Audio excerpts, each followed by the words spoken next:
and welcome to the PhD Life Coach podcast. And this is one of a series of episodes that I'm making at the moment where we do coaching with actual members of the PhD Life Coach membership. So they have kindly volunteered to come on to get coached about something that is challenging them at the moment. There's a whole series of these going to happen, 3 or 4 different episodes. And today we are really thinking about procrastination. So thank you so much, Toko and Deb, for coming on.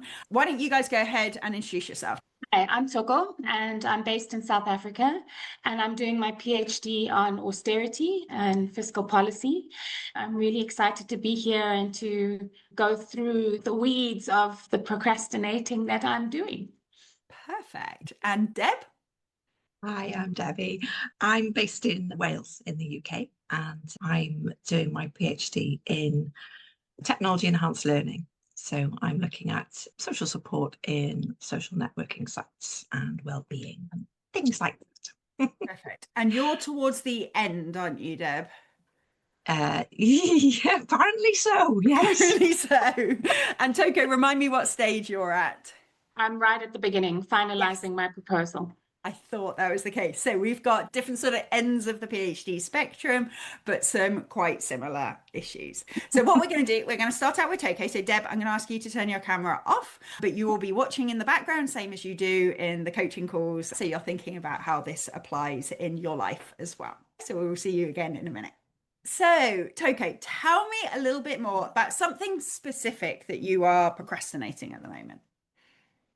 So the main thing that I've really noticed around my PhD work was the step between the writing the draft and then getting feedback and then working on the feedback that I received. And the main thing was that I defended my proposal and I got feedback on the proposal that I just can't seem to get started going on. And I can feel that there's a real block in being able to incorporate the comments and to produce what I want as a lovely, beautiful proposal that's ready to go. Perfect. So tell me more about what that block feels like. Pretty irritating, actually, because it feels like it should be a fairly simple process. I think my supervisors, I have 2 wonderful, very supportive supervisors who I think expected this to be done in a week, incorporate the comments and resend it. And it's been kind of 3 months. And I've only managed to sort of start on the revisions on an airplane flight that I took for 2 hours, where I was stuck in the airplane and I couldn't get up really easily and move around and move away from it. I almost say I have a picture of what I want the proposal to look like, but when I sit down to work on it, it doesn't look like the picture. So tell me more about how this actually goes. So this is on your to-do list as something that needs doing. Do you not decide that you're going to do it today, or do you decide you're going to do it but not sit down to do it, or do you sit down to do it, open it, stare at it? Where does it sort of break down? So it lives on my rolling to-do list. I've even tried to incorporate, from the membership learnings to make it more specific. So like make the comment to-do list, because this is not, it's verbal comments, not written comments. And so to make them written, so that was one activity. And I haven't even done that.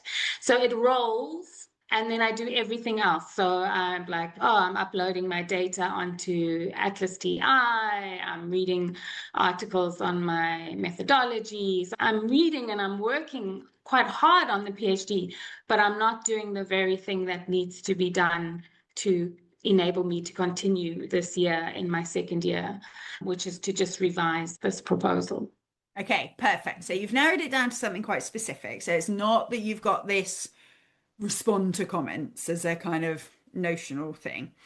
But then whenever it comes to the decision making about what to do today, you're doing different tasks.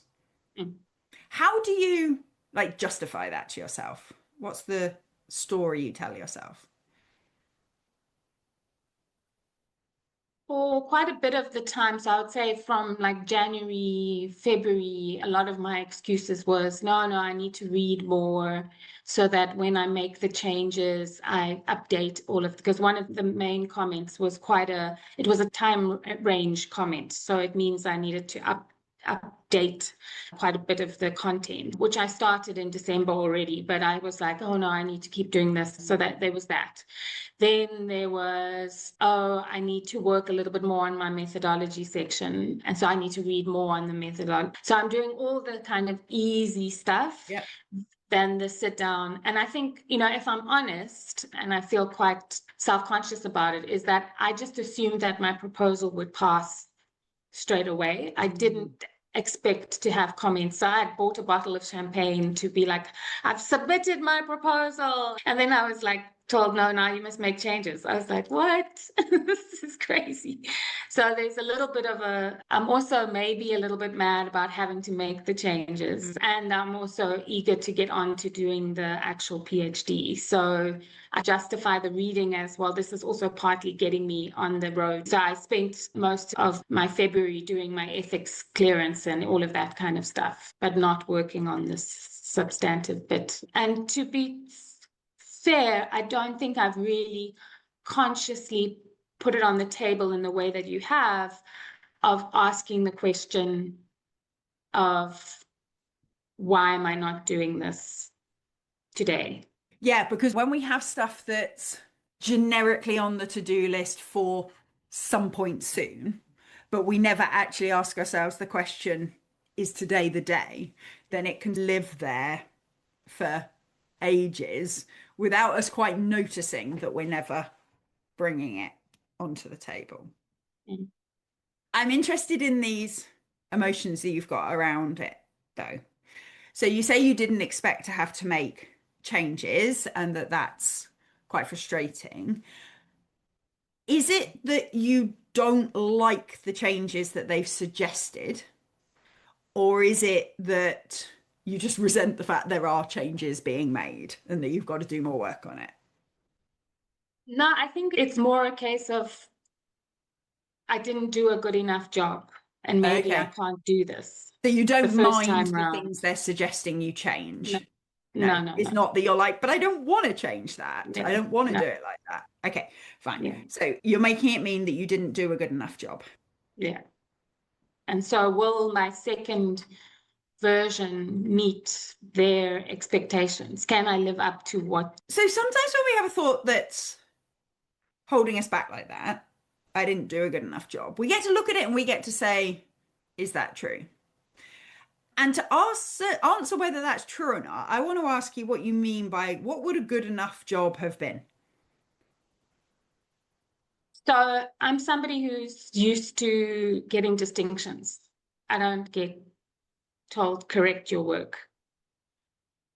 And I think that is the big adjustment from master's to PhD, I think, is that the PhD is about reworking, rewriting, reworking. And I think this is new terrain for me. And so essentially I felt like I failed. Like they basically gave me an F minus and I now need to resubmit. Yeah, it sounds silly saying it, but that's kind of where I'm at. Because why would it be a problem? Because the thing is, okay, they haven't graded it, so we know it's not a fail per se. But, and I say this with love and respect, it wasn't good enough to just go through. Yeah. It needed changes. So to some extent, there's some facts there, right? Yeah. That maybe it was a good enough first attempt. Love that. I'm sure it was. But it wasn't good enough. It wasn't detailed enough, or it wasn't whatever was missing enough to go through with no changes. Why is that a problem? What do you make that mean? That I'm not good enough to do the PhD. Yeah. And this so is the bit why it's so important to pick this apart and to notice that all procrastination problems are some sort of emotion thing going on. Yeah. Because the problem here isn't that it wasn't good enough, because it needed changes. So it wasn't good enough as it was. Yeah. The problem is that you're then generalizing that to mean that you're not good enough. Yeah. What distinctions can you see between it's not good enough to get through with no changes versus I'm not good enough to do my PhD? So the one is based in facts, like you're saying, which I actually felt that in my chest when you said it. I was like, ooh, okay, that's true. I don't like it, but it's true. I know at a head level, of course, I'm PhD material. They wouldn't have accepted me otherwise. I've met all the requirements for the program. So the second part of that story is not based in fact, and that I'm actually learning how to do a PhD. Yeah. I think the double edge here is that I then think when I'm sitting down or I'm thinking about it, it's like, how, if I wasn't good enough in the first place, do I now produce a good enough in the second place? Yes. Yeah. And the answer you've come to that so far is I need to read more. Yeah. And I need to not do it. I like avoid it. That way I don't see it. Yes.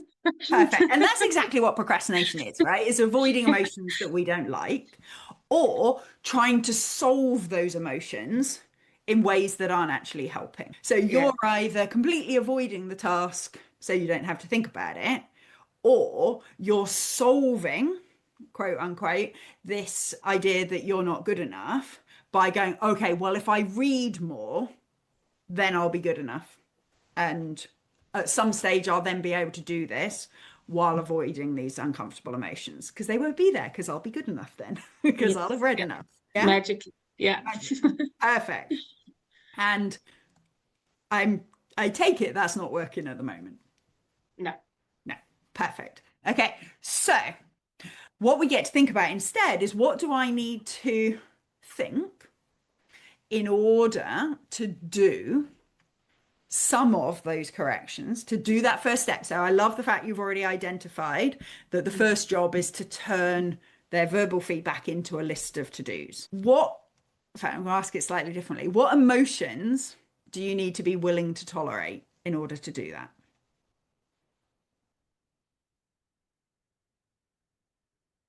The feeling of having failed, but knowing that's not the game I'm playing anymore. I'm doing a PhD. I'm not playing the grading game. That only happens right at the end.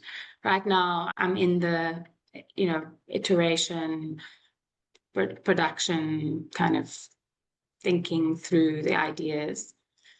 And essentially, those comments were about making sure that the PhD can pass. Because if you set up the proposal wrong, then you can end up with a PhD that isn't possible, right? Because it's the proposal is the guidepost for the PhD. So really sitting with that feeling of, okay, so it wasn't good enough the first time around, but that doesn't mean you're not good enough. Really pushing that. And it feels quite overwhelming knowing the distinction, but knowing I'm not taking the feeling away, right? Yeah. And okay, I'm going to give you a strange analogy for this, but I think it might help. So whenever we're trying to do something that we've got big emotions about, what we want to be doing is a kind of two-pronged approach. On one hand, we want to be reminding ourselves of thoughts we believe or actions that help us to change the way we're thinking about it. Okay. So you've come up with some really good ones, reminding yourself they're doing this to help you, reminding yourself that in a PhD, this isn't a sign that you failed, that this is about iterations and moving it forward, reminding yourself that you are capable of going through this list and writing it down, all those things, right? We get to do those things. But often people try to only do that. And if they don't make the negative emotions go away, they still don't do the task. But the double-pronged part is also then accepting that we're not going to magic all those emotions away. But we're going to remind ourselves of thoughts that help which is going to minimize it. But we are probably also going to have to tolerate some of these emotions too. So the analogy that came into my mind while you were talking is when you look out the window and the weather's terrible and you know you need to go out and do something and you're like, oh, I just don't want to. It looks awful out there. It's raining, it's windy, it's horrid, it's cold. And we take a two-pronged approach. We say, okay, I'm going to put a raincoat on. I'm going to put decent shoes on. I'm going to put a hat on. I'm going to put things around me so it doesn't feel quite so bad. And that is the thoughts that you have. That is I'm going to put myself in, you remember, put yourself in a co-working session. So you're being supported by people around you. We're doing things to make it not feel so bad. But we're also saying, and I'm probably still going to get soggy and a bit cold, but you know what? I can deal with being soggy and a bit cold for a couple of hours or whatever. Okay. And that's the bit that I think people forget, is that we can try and make it feel better to some extent, but we also need to say to us, and I'm willing to tolerate feeling a bit rubbish while I do this. Right. Okay. So let's just think about this very first part. So I presume you've got a recording or a transcript or something of the verbal. Excellent. So just thinking about translating that into a list. You've come up with a bunch of thoughts that might help. What emotions might you still have to tolerate, even though you're telling yourself this is important, you're telling yourself this is to help, this isn't a sign you're failing. What emotions are we still going to tolerate? I think the big one is the not feeling good enough. That's going to be the main one. And believing that I can make the changes to the standard that they want. Be careful what you're doing though, because we're thinking specifically only about the task of breaking the verbal feedback down into specific comments. And you're talking about whether you're capable of making the changes. Yes. Okay. Yeah. One of the things with procrastination is we want to pull it all in. It's a little bit like when you look at your messy house and say, oh, I can't tidy all this up. Instead, we say, okay, can I put the clothes away or whatever? Right. So if you're saying, yeah, I can make all these changes, we don't need to reassure ourselves about that right now, because that is not your job right now. Right. Your only task is getting that verbal feedback into a list of changes. Right. So one of the thoughts you can do when your brain goes, oh, I don't know if I'm going to be able to make those changes, then you go, my job is only to make what the changes are clear. I'm going to worry later about whether I can answer them or not. That's not a today problem. Yeah. How would that feel to kind of separate that out a little bit? I think that's extremely useful, because I think I'm piling on the stories. And it's interesting because in my to-do list, I've had the write out the verbal comments, and then right underneath, I've got the and make the changes. Yeah, that shouldn't be on your to-do list yet. Yeah.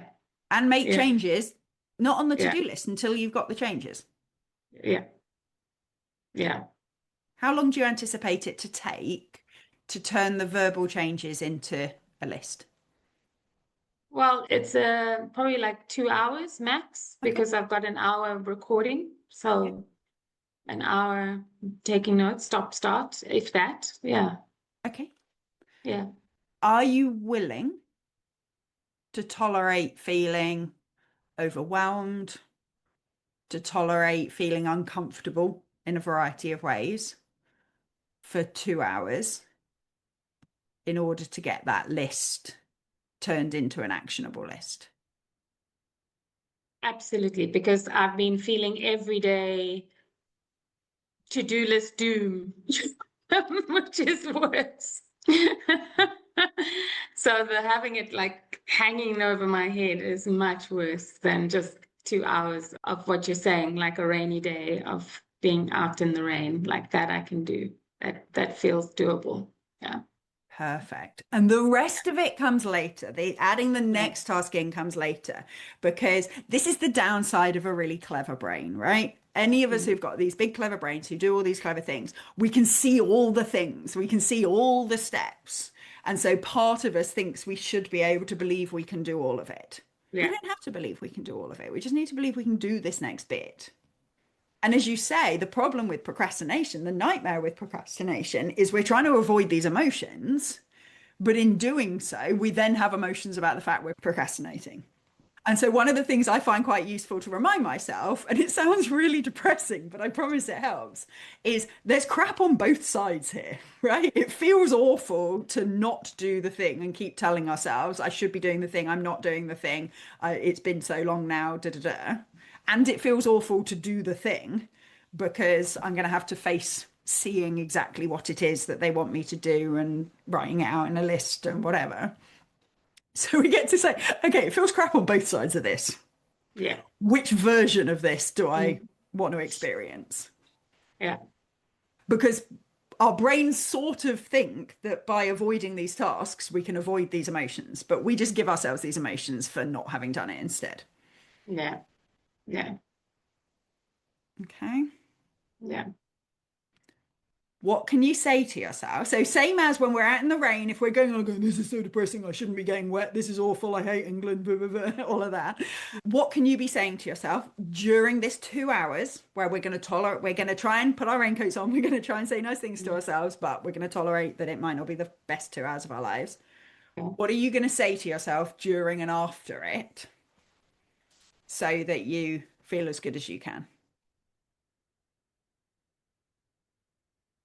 That I'm actually a really good student and that I should remember that I'm learning, that I'm a good student and I'm learning. This is all about learning. Yeah. If I could do a PhD, then I wouldn't have to do a PhD. Exactly. Yeah. Okay. How do you feel about, in fact, have a look while I'm talking to Deb in a sec, you can have a look in your diary and decide when these 2 hours are going to happen. Yeah. Cool. Okay. Yeah. Perfect. Thank you so much. Deb, do you want to come on and up if you put your camera back on for me? How was watching that for you? What did you take for yourself? Oh, I felt all of those things with you, Toko. I wrote some stuff down, all the stuff you were saying about things being on the to-do list and living there. They just live there and they don't necessarily need to be on there yet. I was like, oh, yeah, that's me. I thought Toko was really perceptive about the stuff. You know, she seemed to have some real light bulb moments in that, which I thought was brilliant. So many things resonated, like the whole avoiding or trying to solve something. I'm definitely doing all of that. And your analogies were brilliant. I wrote down big messy house. Yeah, I have that. I have a big messy house, actually in reality, but also in my PhD, and definitely the today problems, the tomorrow problems. I think reflecting on the things you were saying, and we'll go on to this in a minute, but reflecting on the things you were saying, I was thinking, yeah, I think that's at the heart of my problem at the moment. And I love the raincoat, putting your wellies on. I love that. Right.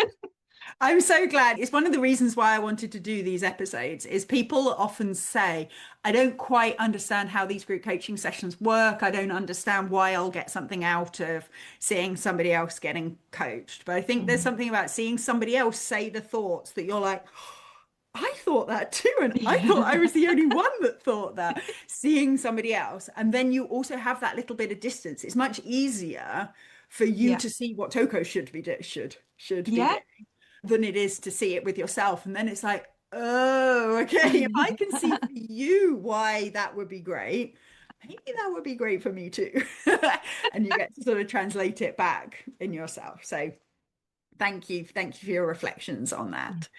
So let's think about you. What's specifically challenging for you at the moment?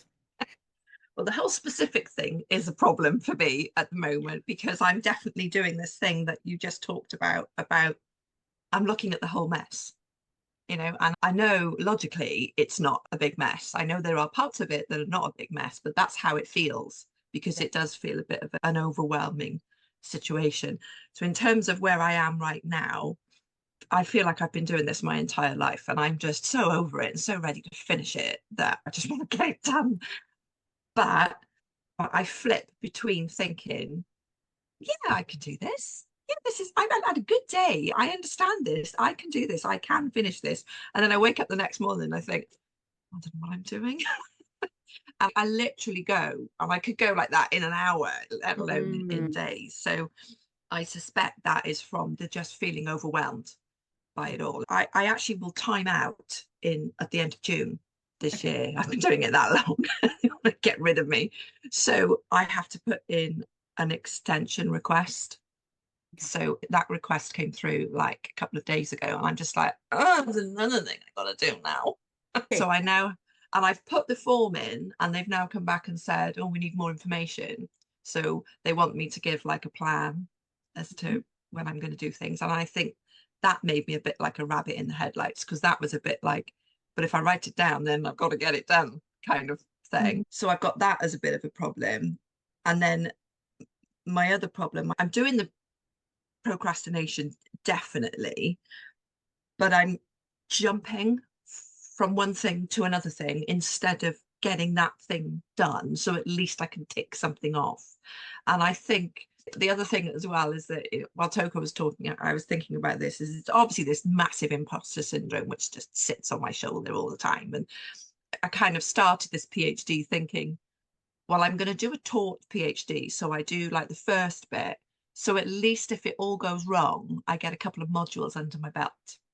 And I think subconsciously, I kind of thought that that's what would happen. I thought I would never get to this stage.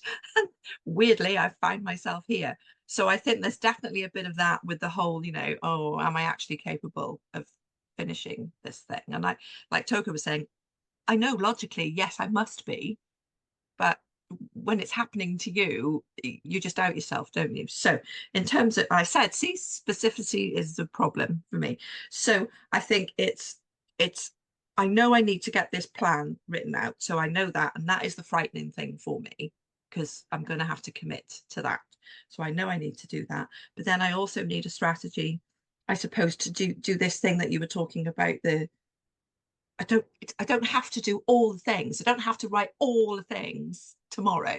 I just need a plan to get me there. Okay. Does that help? Yes. Sorry, that's not very... No, let's think about it in terms of the planning then. Yeah. Okay. So you've got to write this plan. What length extension are you asking for? Well, I asked my supervisor what was the best approach. Was it to kind of say the shortest amount of time that I felt I needed, or the longest amount of time? And she was like, no, I think you need to put in, say, a year.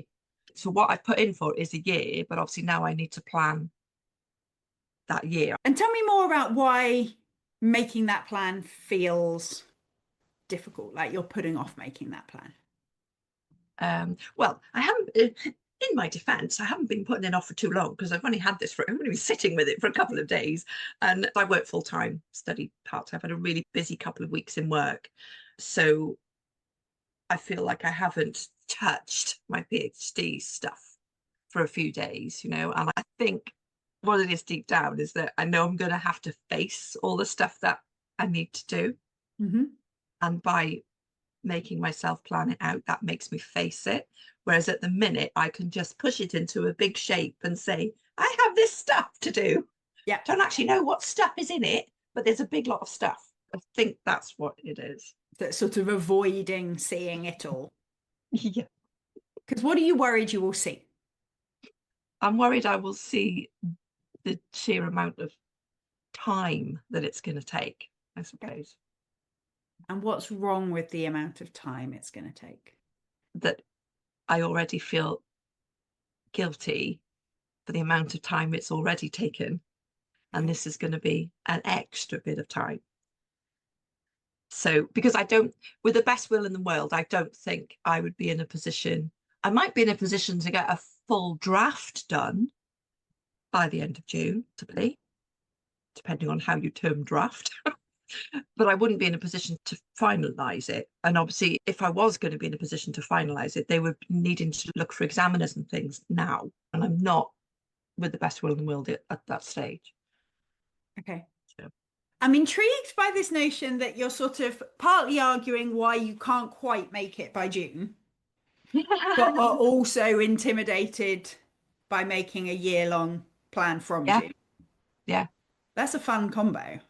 Yeah, it is. Yeah. Because if you think you can nearly probably get to first draft stage of everything by June, and the thing that's holding it up really is examiners and things like that, why does making a year-long plan feel difficult?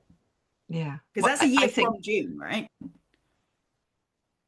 oh, that's a good point. I was thinking it would be a year from now. Yes. I mean, I assume if I you're don't asking know. for an extension, I mean, double check that. I assume Yeah. if you're asking for an extension, it's a year from the end of your registration. Yeah.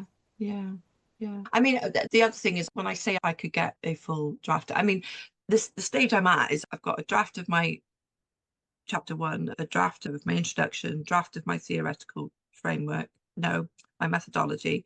My theoretical framework is a bit of a nightmare because I need to revisit that. I'm in the middle of trying to write my findings. So I'm from one to the other to the other. That's the thing. I wouldn't say I have anything tied up with a nice little bow that's done. And I guess all of these things are tabs in my brain that are open. Okay, perfect. What if a plan was a way to decide which tabs are open? Yeah. Yeah, that would be helpful. Because it strikes me at the moment that you're seeing a plan as a pressure, that the plan then forces you to have stuff done by certain times, and that there will be judgment from yourself if no one else, if you don't hit those bits of the plan and things. And so it strikes me that this plan has become this thing we're avoiding because we don't want the pressure associated with it. We don't want the kind of reality of that in our face. Yes. Yeah, that's exactly it. But it also strikes me that a lot of the things that are frustrating you at the moment, the jumping from thing to thing, not knowing what you need to focus on, trying to think about all of them at once, having too many tabs open, feeling like a headless chicken, are the result of not having a plan. Yeah. Yeah. It's like my plan went out the window. That's the thing. And I think I just need, I mean, the procrastination element does come in there, is that over the last however many years, I have loads of pretty Gantt charts. They just don't work for me, you know. And that's another thing as well, is that over the years, if I could go back to when I started and give myself some advice, it was to be more organized. Yeah. Because I feel like everything is everywhere. Yeah. You know. You know, that means that you know more now than you did when you started. Yeah. And when we were talking earlier with Toko, I was like, yeah, I remember being in that position where Toko is now. And then, because you can't see ahead, right? You can't see it, but you can look back. Yeah. And it's like, yes, I do know more. I do know more. I am in a different But we position. focus on we should have known it then, rather than being proud that we've learnt it now. Yeah. Yeah. Okay, that's just a sign. If you look back and think, oh, I wish I'd done X, Y, Z, that means you know more now, which is a great thing. Okay. So one of the things we can do when we're procrastinating a task is change the way we're thinking about that task.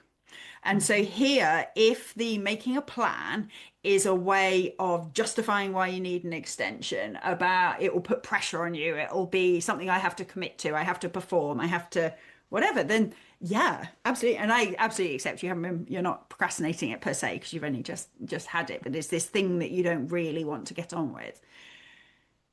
I think if we can start thinking about that task as something that is going to give you the brain space you need. Yeah. Yeah. That is going to give you the clarity that you need. It's going to give you something to go back to. So that when your brain is going, I need to do this, and I need to do this, and I need to do this, you look at that and you go, no, I need to do this thing. That's what's on the plan at the moment. Yeah. And that it's actually a supportive framework rather than a kind of punitive one. Yeah. How does that feel? Does that feel plausible? Yeah. That a plan could bring some clarity? It does. As you were saying it, I was thinking, I'm one of these people that I actually don't like to have commitments in my diary because I might not want to do that day. This is obviously playing itself out, isn't it? Yeah. And I mean, you get to decide, right? If you want to not make commitments, do it when you feel like it, and that works for you, let's just do that, right? And stop telling yourself that you should have more of a structure.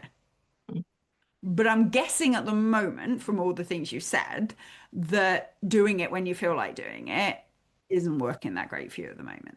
Yeah. Well, it's doing when I feel like it, but doing when I've got this again, this thing about got the time to do it. You have to make the time to do it. And I know that. But then the kind of overwhelm turns itself into I'm at my desk, but I'm not necessarily doing the bit that I need to do. Yeah. A bit like Toko's list. No, definitely. Yeah. So one of the things that I want you to think about your plan as is a sort of series of boxes that you're going to throw things into. I've done this for this year. There's so many things I want to do to develop the membership further. I've got another sneaky secret thing that members know about if you're in the community, but the people on the podcast don't yet. I've got lots of things that I want to be doing this year. And they're notionally thrown into Q1, Q2, Q3, Q4. And so when in Q1, my brain's like, oh, I want to do whatever. It's like, I know that's more exciting because Q1 is processes and like legal stuff and tax stuff is very boring. And I'm like, I want to do this. No, that's a Q2 job, Vic. That's a Q2 job. We're doing that later. We're in Q1. We're doing these tasks right now. And so we have them notionally thrown into things. Then whether it's something I'm excited to do or whether it's something I'm worried about doing, I can do no, that's a Q3 problem. We're worried that will happen then. And it enables you to much easier choose between the things you're doing now because you're choosing between a much smaller array of things. Okay. So what would be, let's not think about the whole plan, but if you were saying between now and the end of our quarter, let's say we've got like 5 weeks left of the membership quarter, what's in this little bucket of time? I think where I am at the moment, where I'm psychologically, I want to feel further into my findings. And I think that that will give me something to hang things on.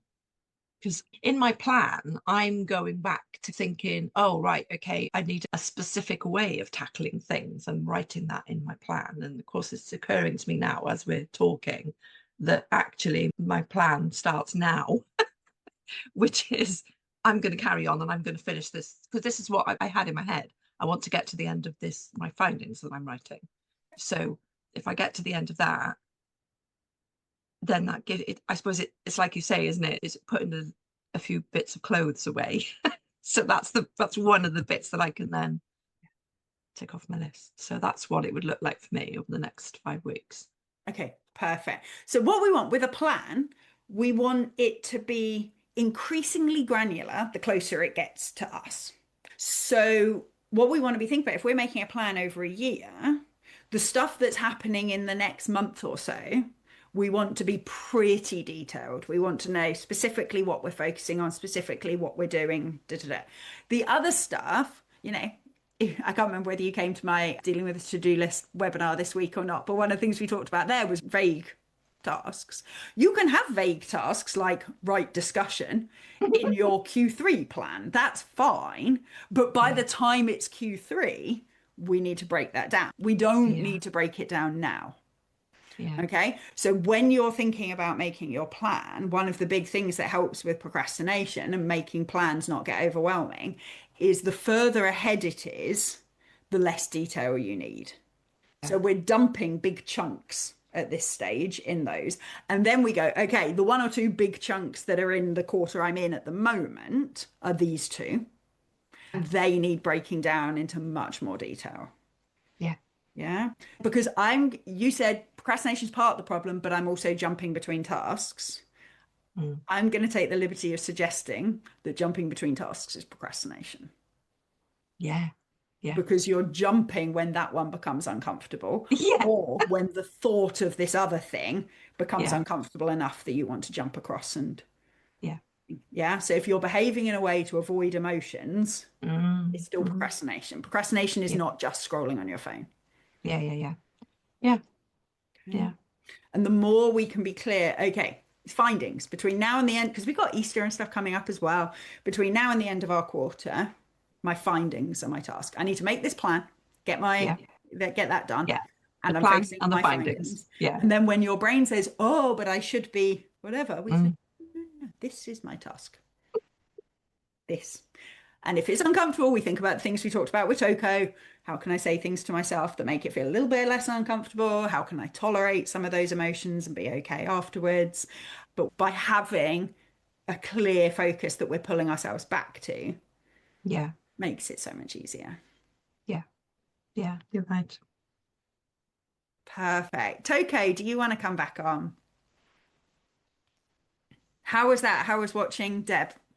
Oh, it was so lovely, Deb. Thank you so much for sharing. I think one of the things I really took away from this is I'm exactly the same with plans, and I think I've used them as a kind of stick. And so to start thinking about it as a supportive framework and also more detailed, closer dates, and then less detail further out, it seems to be a little less daunting than trying to think of all the bits and pieces for the whole story. And I totally resonate with the jumping between tasks and that being procrastination and a little bit of imposter syndrome. And coming back to something that Vicky said earlier is the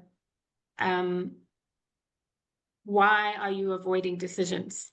Mm. So why are you avoiding saying, I'm just going to focus on this, And that's quite a powerful tool actually to have in our toolbox now, because I've never thought of it as an avoiding a decision. But now I can be like, okay, you're sitting here reading another reading, printing another reading. What decision are you avoiding? So I hear you. But it's so exciting that you're in the final stretch. That's very exciting. So I'm rooting for you. Yeah. I love this. And this is what I love so much about our community is that no matter what stage you're at, what different countries you're in, what different topics you're studying, so much of this we have in common and we can support each other through. And I'd really encourage both of you to use the co-working space when you're trying to get on with these things and stuff, so that you have the rest of that community around you. So thank you both so much for coming on. I really appreciate it. Thank you everybody for listening. I'm sure you have got lots out of it, and I will see you all next week.